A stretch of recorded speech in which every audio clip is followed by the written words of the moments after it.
बार फिर भड़की सांप्रदायिक हिंसा की आग। एक बार फिर दिल्ली के दामन पर लगा दंगे की बदनामी का दाग। एक बार फिर कटघरे में है दिल्ली पुलिस। एक बार फिर दिल्ली वालों को परेशान कर रहे हैं कुछ सवाल ये कि किसने रची दिल्ली को बदनाम करने की साजिश? आखिर कौन है दिल्ली का गुनहगार? कैमरे में कैद सबसे बड़ा विलेन।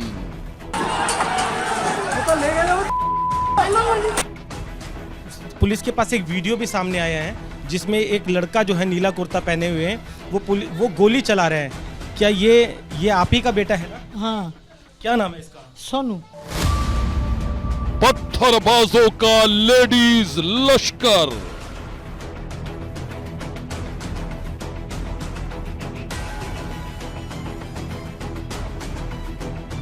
क्राइम ब्रांच की टीम जब यहाँ पर उसकी गिरफ्तारी के लिए पहुंची, आप देख सकते हैं यहाँ पर किस तरह के जो ये छोटे छोटे घर हैं, यहीं पर अचानक से ऊपर से पथराव हो गया। दिल्ली पुलिस पर अटैक करने वाले मोहरे।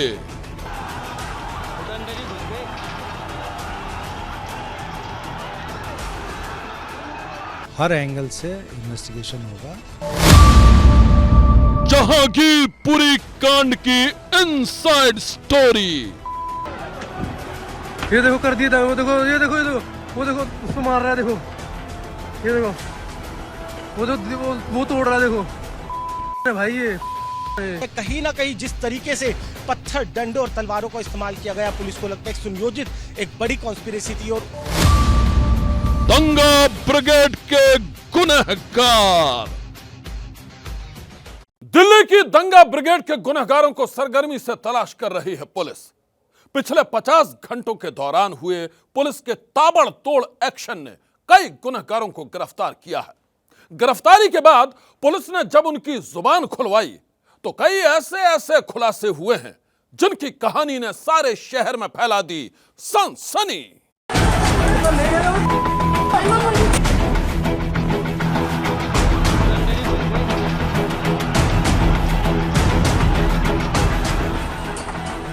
किसी ने पुलिस वालों पर गोली चलाई,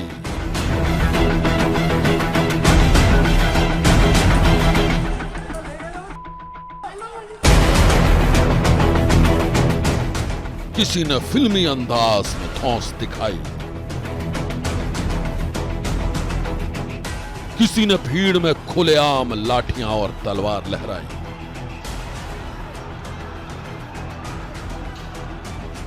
तो किसी ने धर्म की आड़ लेकर सांप्रदायिक हिंसा की आग भड़काई। ये देखो कर दिया था, वो देखो ये देखो वो देखो उसको मार रहा है, देखो ये देखो वो तोड़ रहा है, देखो भाई ये नतीजा दिल्ली की सड़कों पर नफरत का नंगा नाच हुआ।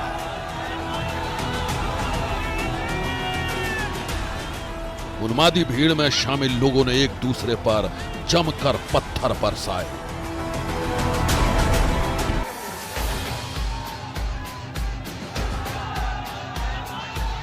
और देखते ही देखते कुछ लोग एक दूसरे के खून के प्यासे बन गए।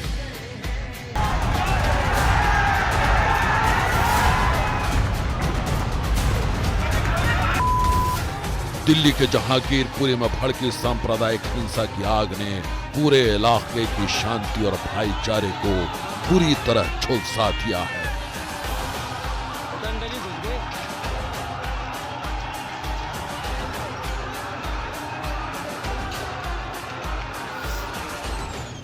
हाल ये है कि यहाँ न आम लोग महफूज हैं और न ही पुलिस वाले।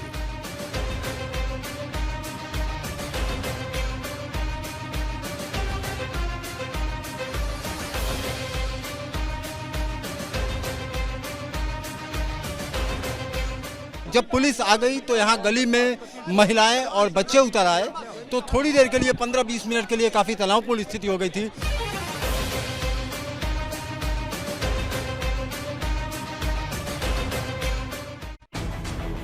दंगे की आग बुझने के बाद एपीपी न्यूज की टीम जब हालात का जायजा लेने ग्राउंड जीरो पर पहुंची तो हमारे कैमरे में कैद हो गए कई सनसनीखेज मंजर।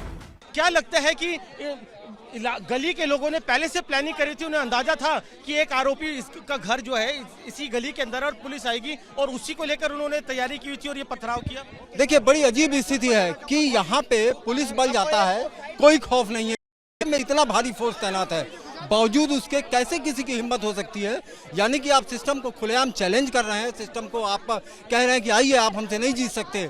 एक आरोपी को पकड़ने, जिस आरोपी का आप नाम बता रहे हैं वो यहाँ मौजूद था, कि एकदम बेखौफ है। जिस तरह देखिए, मैं जब यहाँ खड़ा था महिलाएं नीचे आ गई, भारी पुलिस बल जो है एक तरफ था, दरवाजा जो गेट था बंद कर दिया गया, एक तरफ गली में महिलाएं खड़ी हुई हैं, तीसरी मंजिल से पत्थर चल रहे हैं। वाकई एक अजीब स्थिति थी। ईंट जो है, अगर वो वक्त पे, मैं उस वक्त सामने ही गेट के सामने खड़ा था, अगर वो वहाँ से उस वक्त तुरंत एक छज्जे के नीचे नहीं आते तो वो ईंट जो है वो उनके सिर पे लगती। वो उनकी किस्मत थी और उन्होंने सही वक्त पे फैसला लिया कि उन्होंने अपने को कवर लिया। उनके दाहिने पैर पे वो ईंट लगी थी। एक सिपाही भी था जिसके भी पीठ के पास एक पत्थर गिरा, जो मैंने खुद अपनी आंखों से देखा। सभी लोग तुरंत बचे, वरना इनको निशाना बना के पथराव किया गया था।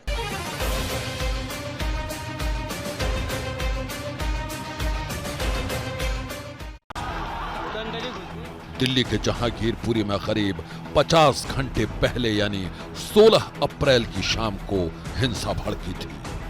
तभी से पूरा इलाका छावनी में तब्दील कर दिया गया। आज सुबह यहां चप्पे चप्पे पर दिल्ली पुलिस और रैपिड एक्शन फोर्स के जवान तैनात किए गए। उसके बावजूद एक आरोपी को गिरफ्तार करने पहुंची पुलिस टीम पर हमला हो गया और पथराव जैसी स्थिति यहाँ पे बनी हुई है। ये पथराव हो रहा है। यहाँ पे पुलिस किसी को अरेस्ट करने के लिए आई थी और आप देख सकते हैं यहाँ थोड़ी हंगामे जैसी सिचुएशन अभी पैदा हो रही है। तीसरी मंजिल से यहाँ पे पत्थर आ रहे थे। लोग भी गलियों में सामने जमे हुए हैं। फिलहाल इस गेट को बंद कर दिया गया है और यहाँ पुलिस ने गेट बंद करके यहाँ पे हालात को संभालने की कोशिश कर रही है।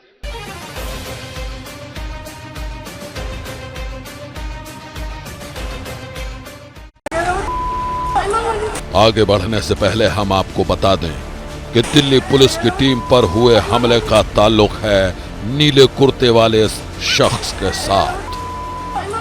नाम है सोनू चिकना।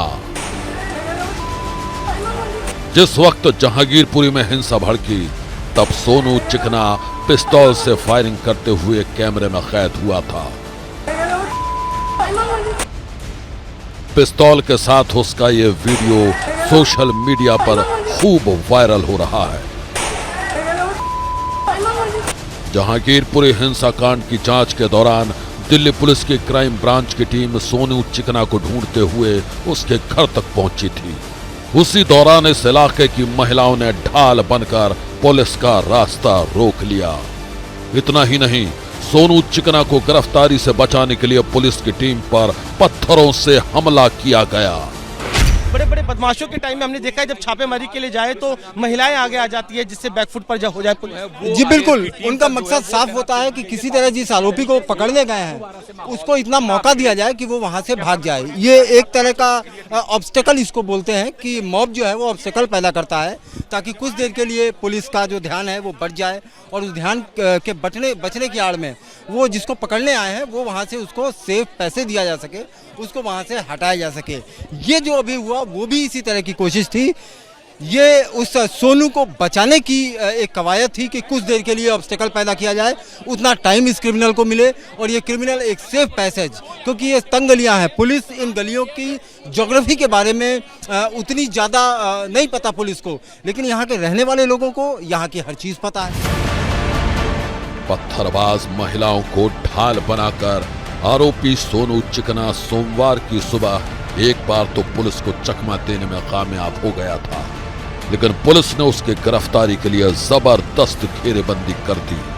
उसके पूरे परिवार से पूछताछ की गई और उसके बाद इलेक्ट्रॉनिक सर्विलांस के जरिए सोनू चिकना पर कानून का शिकंजा कसता चला गया। उसी का नतीजा है कि शाम होते होते पुलिस के हत्थे चढ़ गया ये पिस्तौल बाज।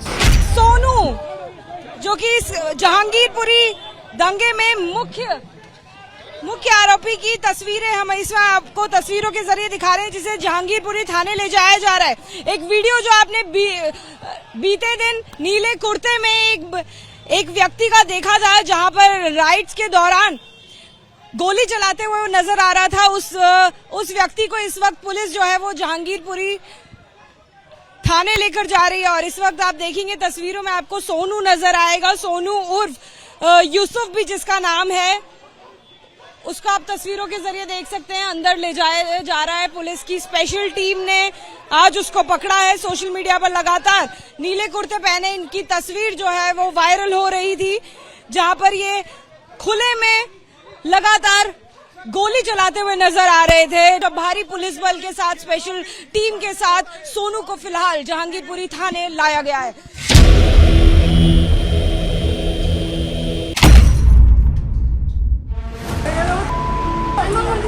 फायरिंग करते हुए कैमरे में कैद सोनू चिकना को जहांगीरपुरी हिंसाकांड का अहम किरदार माना जा रहा है। पुलिस को पक्का यकीन है कि उसके सीने में कई राज दफन हैं और वो इस केस के सभी गुनहगारों को बेनकाब कर सकता है। वहीं सोनू चिकना का परिवार शुरुआत से उसे निर्दोष करार दे रहा है। एबीपी न्यूज संवाददाता वरुण जैन ने जब सोनू चिकना के घर पहुंचकर उसकी मां से बात की तो उन्होंने अपने बेटे को बेकसूर बताते हुए क्या क्या दलीलें दी, ये आप भी सुन लीजिए। जब दंगे हुए तो आपका बेटा वहीं पर था? नहीं, दंगा का बाद हो गया। वो लोग रोजा खुलने का टाइम गया। दंगा तो पहले से मस्जिद के पास से हो रहा, वो लोग को पता नहीं है। जब इस सड़क में आया तब वो लोग गया, सारे आदमी भाग के जा रहा। तो बोले कहाँ जा रहा, बोले हिंदू मुस्लिम लड़ाई हो रहा, बोले वो भाग के गया। पुलिस का तो कहना है कि वो दंगों में शामिल था, इसलिए उसको गिरफ्तार किया। नहीं, वो जब शामिल नहीं था बेटा, वो शामिल नहीं था। वो झूठ बोल के ऐसे ही दुश्मनी करके ये करा। इसके पास एक वीडियो भी सामने आया है जिसमें एक लड़का जो है नीला कुर्ता पहने हुए हैं, वो गोली चला रहे हैं। ये मैं एक बार अपने कैमरे में दिखा दूं। ये वही शख्स है वीडियो में जो नजर आया था। क्या ये आप ही का बेटा है ना? हाँ। क्या नाम है इसका? सोनू नाम है। हाँ। तो ये तो वीडियो में गोली चला रहा है पुलिस के ऊपर, कहाँ से आई पिस्तौल? वो उस तो खाली हाथ में गया, वो किसी से गुस्सा करके किसी से हाथ में छीन लिया हुआ। सब पिस्तौल लेके खड़ा है, उससे छीन के वो ऐसा ही चला रहा। पुलिस के ऊपर नहीं चलाया बेटा, ये तो झूठ बोल के ये लोग ये कर रहे। वीडियो में तो दिख रहा है वो गोली चला रहा है। हाँ, वो गोली चला रहा। वो जब जिस दिन लड़ाई झगड़ा हुआ उस दिन तो कुछ नहीं देखा है, वो तो खाली हाथ में जा रहा। ये कोई वीडियो बना के फिर वही उसको छोड़ा।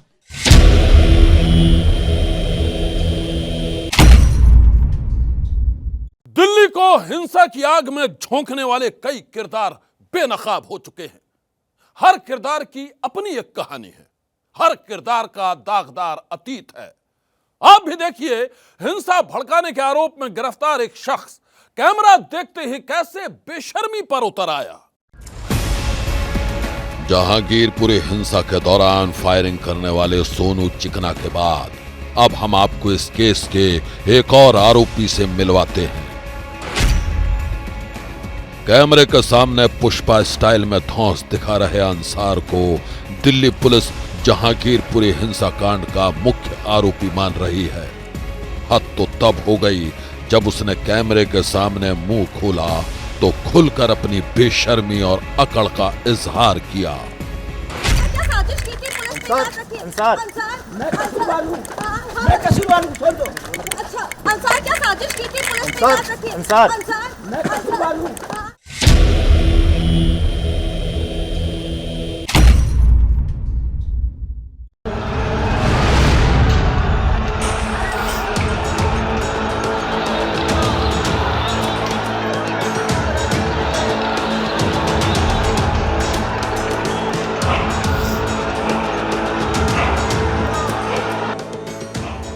दिल्ली पुलिस जिसे सांप्रदायिक दंगे का मास्टरमाइंड मान रही है, वो बेखौफ होकर कानून को आंखें दिखा रहा है, जबकि अंसार के परिवार वाले उसे बेगुनाह साबित करने के लिए अलग ही थ्योरी पेश कर रहे हैं। उसने क्या करा कि चला गया कि मैं जाऊंगा तो थोड़ा बच जाएगा, कि मेरे को देख के सब मतलब जानता है मैं बड़ा भाई हूँ वहाँ पर, मुझे मान लेगा और सब हट जाएगा। तो बोलते ऐसा करके फिर दोबारा आ गया। फिर जब दोबारा खाना खाने बैठा फिर गया तो फिर उसको जाके क्यों दोषी ठहराए? वो तो बचा नहीं गया, वो तो लड़ाई करने नहीं गया, उसके हाथ में कुछ भी नहीं था, वो तो एक दूसरे का सपोर्ट करने गया था कि मैं जाऊंगा तो मतलब वो हो जाएगा कि बच जाएगा, कि लड़ाई ना हो झगड़ा ना हो। तो उसको क्यों दोषी ठहराया? करा कोई भरेगा कोई। पुलिस वाले वहाँ से किसी का फोन आया कि आप भाई आप आ जाओ, वहाँ पर लड़ाई हो रही है। तो मेरे पापा वहाँ पर गए थे कि सबको सुलझाने की, लड़ाई ना हो, किसी का कुछ हो ना, किसी का नुकसान ना हो।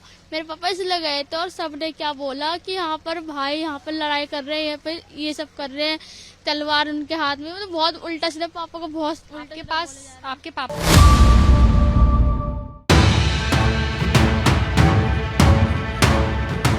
जहांगीरपुरी हिंसा कांड में अभी तक दिल्ली पुलिस ने सोनू, चिकना और अंसार समेत 25 लोगों को गिरफ्तार किया है। आरोपियों की इस फेहरिस्त का अगला नाम है असलम। असलम पर भी दंगे की आग भड़काने के आरोप हैं। आरोपी अंसार और असलम को सोमवार की शाम एक बार कोर्ट में पेश किया गया था। आरोपों की गंभीरता को देखते हुए कोर्ट ने दोनों आरोपियों की पुलिस रिमांड 2 दिन के लिए बढ़ा दी। दोनों आरोपियों की पेशी के दौरान पुलिस के लिए उस वक्त एक और चुनौती खड़ी हो गई, जब कुछ लोग माहौल खराब करने की नीयत से कोर्ट के बाहर नारेबाजी करने लगे।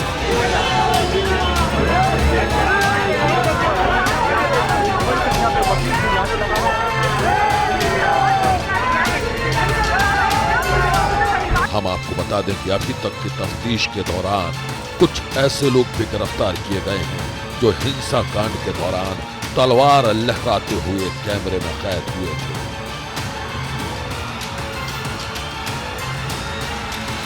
इन्वेस्टिगेशन काफ़ी डिटेल्ड होगा, थरो होगा, और चूँकि क्राइम ब्रांच को इन्वेस्टिगेशन की जवाबदारी दी गई है, उन्होंने करीब 14 टीम्स बनाई हैं जो हर एंगल से इस केस का इन्वेस्टिगेशन करेंगे। टीम्स कल से ही कार्यरत हैं और जैसे जैसे रिजल्ट्स आएंगे हम प्रेस को ब्रीफ करेंगे।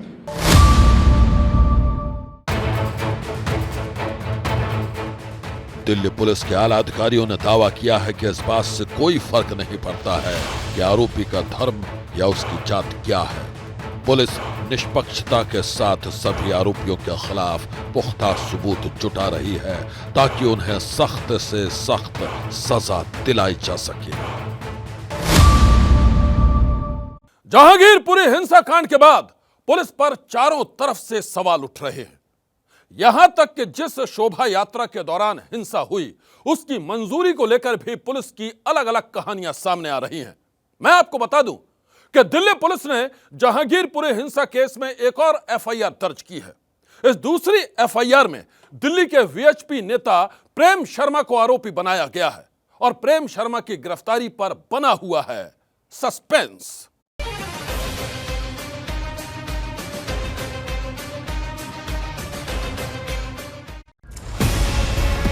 इस बीच वीएचपी नेता प्रेम शर्मा की गिरफ्तारी को लेकर सस्पेंस बना हुआ है। पहले पुलिस की तरफ से प्रेम शर्मा की गिरफ्तारी की जानकारी दी गई, लेकिन बाद में गिरफ्तारी वाला मैसेज डिलीट कर दिया गया। पुलिस के इस रवैये पर भी गंभीर सवाल खड़े हो रहे हैं।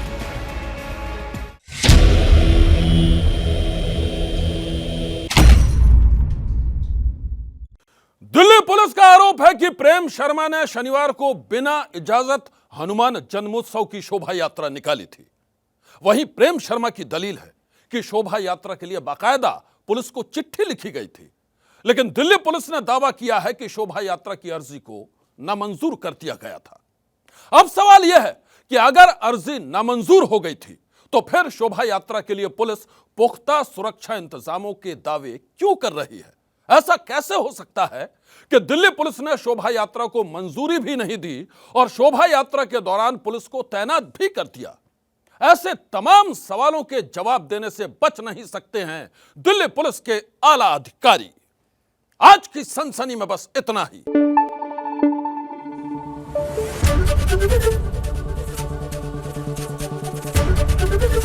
एबीपी न्यूज आपको रखे आगे।